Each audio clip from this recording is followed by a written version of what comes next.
আসসালামু আলাইকুম, মজাদার রান্নার চ্যানেলে আপনাদেরকে আবারও স্বাগত। আজকে আমি আপনাদের সাথে রামেনের একটা রেসিপি শেয়ার করব। আর রামেন দিয়ে কিন্তু আমি রামেন তৈরি করব না, ঘরে থাকা যে ইনস্ট্যান্ট নুডলস আছে, ম্যাগি নুডলস, ঘরের উপকরণ দিয়ে কিন্তু আমি এই রামেনটা তৈরি করে দেখাবো। এই রামেনটা খেতে কিন্তু অসাধারণ। এভাবে যদি একবার বাসায় তৈরি করে খান তাহলে রামেন খাওয়ার জন্য কিন্তু আর রেস্টুরেন্টে যেতে হবে না, বাসায় কিন্তু আপনারা খুব সহজে তৈরি করে নিতে পারবেন।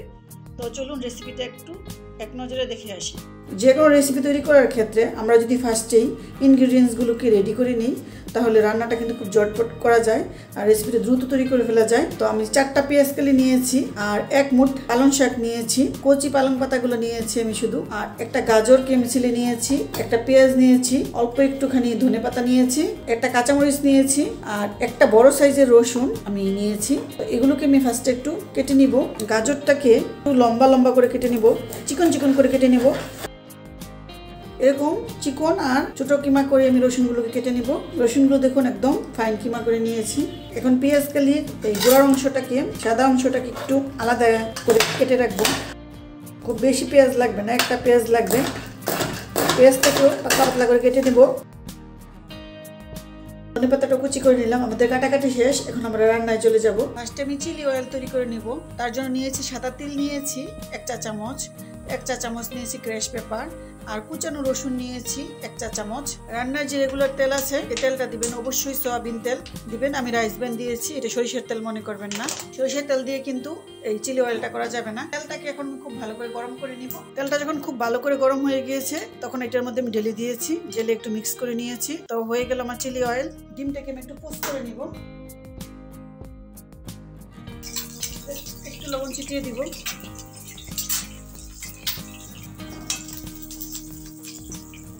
এখন কেয়ারফুলি আমি ডিমটাকে উঠিয়ে নিব। এখন আমার লাগবে একটা সসেস। তো আমি সসেসটা নিয়েছি। ফার্স্টে আমি সসেসটাকে ফ্রাই করে নিব। যেমন হোমমেড সসেস, আপনারা যদি সসেসের ভিডিও দেখতে চান তাহলে কমেন্টস করতে পারেন। এটা সসেসের ভিডিও বানিয়ে তাহলে আপনাদের জন্য শেয়ার করব। খুব সহজে কিন্তু অল্প কিছু ইনগ্রিডিয়েন্টস দিয়ে কিন্তু সসেসটা ঘরেই তৈরি করে নেওয়া যায়। সসেসটা দেখুন আমি সুন্দর ব্রাউন কালার করে ভেজে নিয়েছি। এখন এই গাজরগুলোকে আমি একটু ভেজে নেব। গাজরটা 2-3 মিনিট একটু সটে করে নিয়েছি একটু লবণ দিয়ে। এখন গাজরটা কিন্তু তুলে নিব। এখন দিয়ে দিচ্ছি পালং শাকটা। তেল কিন্তু লাগবে না, জাস্ট একটু ফ্রাই করে নিলেই হবে। অল্প একটু লবণ দিয়ে দিচ্ছি, কালারটা একটু সবুজ রেখে তুলে নিলাম। এখন দিয়ে দেবো অল্প একটুখানি তেল। রসুনের কুচিগুলো দিয়ে দিচ্ছি। রসুনটাকে ফার্স্টে আমি 1 মিনিটের মতো একটু ভেজে নিব।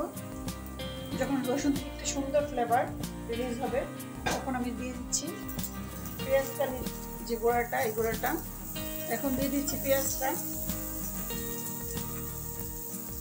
কাঁচামরিচটাও দিয়ে দিচ্ছি, আর দিয়ে দিব অল্প একটু জালের জন্য, যেহেতু আমাদের স্পাইসি হবে, ক্র্যাশ পেপার। আপনাদের পছন্দ মতো ক্র্যাশ পেপারটা দিবেন, যেরকম জাল খেতে চান। আমি যেহেতু আগে চিলি অয়েল বানিয়ে নিয়েছি, ওখানে আমার ক্র্যাশ পেপার দেওয়া আছে, এই জন্য এখানে আমি খুব বেশি পরিমাণ আর দিলাম না। সয়া সস দিব 1 চা চামচ পরিমাণ। টমেটো কেচাপ দিয়ে দিলাম। টমেটো কেচাপটা আমি 2 চা চামচ পরিমাণ দিয়েছি। আমি 2টা ম্যাগি নুডলসের বার নিয়েছি। একটা নুডলসের জন্য আমি 2 কাপ করে দিব, মোট 4 কাপ দিব পানি। আমি পানি দিয়েছি। এখন অপেক্ষা করবো বলক আসা পর্যন্ত। একটা ঢাকনা দিয়ে ঢেকে দিব। বলক আসলে তারপর নুডলসটাকে আমি দিয়ে দিব। যে পানিটা বানিয়েছিলাম এটাতে বলক চলে আসছে, তার নুডলসটাকে দিয়ে দিব।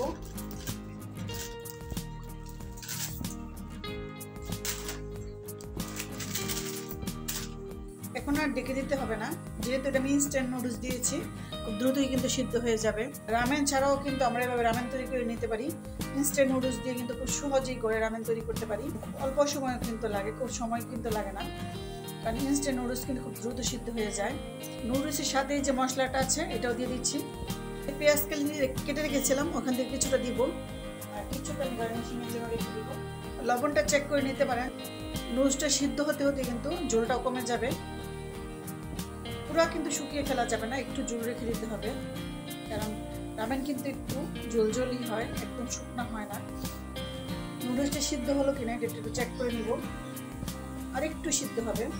ইনস্ট্যান্ট নুডলস যেহেতু, তো একটা নুডলসের বারের জন্য 2 কাপ পানি কিন্তু দেখুন ঠিক আছে। নুডলসটাও সিদ্ধ হয়ে গেছে, আবার পানিটা একটু শুকিয়ে গেছে। নুডলসটা দেখুন একদম ভালো করে সিদ্ধ হয়ে গিয়েছে। তো এখন আমরা চুলাটাকে অফ করে দিব। চুলাটাকে অফ করে দিচ্ছি। অফ করে দিয়ে নামিয়ে পরিবেশন করে দেখাবো। এখন আমি একটা সার্ভিং ডিশে নিয়ে নিচ্ছি। ফার্স্টে নিয়ে নিলাম নুডলসটা, এখানে ডিম পোস্টটাকে দিয়ে দিচ্ছি একটা সেট করে। চিকেন সসেসগুলোকে আমি একটু লম্বা লম্বা করে কেটে নিয়েছি। পালং শাকটা যে করেছিলাম পালং শাকটাকে দিয়ে দিচ্ছি, একটু স্প্রিং অনিয়ন দিয়ে দিচ্ছি, একটু ধনেপাতা দিয়ে দিচ্ছি, গোলমরিচের গুঁড়া একটুখানি দিয়ে দিচ্ছি উপর দিয়ে। যে চিলি অয়েলটা বানিয়েছিলাম এটাকে দিয়ে দিচ্ছি। খুব সহজেই কিন্তু অল্প কিছু উপকরণ দিয়ে কিন্তু ঘরে থাকা উপকরণ দিয়ে আর ঘরে থাকা ইনস্ট্যান্ট নুডলস দিয়ে কিন্তু আমি রামেনটা তৈরি করে নিয়েছি। আর এটা যেহেতু একটু স্পাইসি, খেতে কিন্তু খুবই টেস্টি হয়। তো আজকে আমি এখানে বিদায় নিচ্ছি, আপনাদের সাথে দেখা হবে আগামী নতুন কোনো রেসিপি নিয়ে। সে পর্যন্ত সবাই ভালো থাকবেন, আল্লাহ হাফেজ।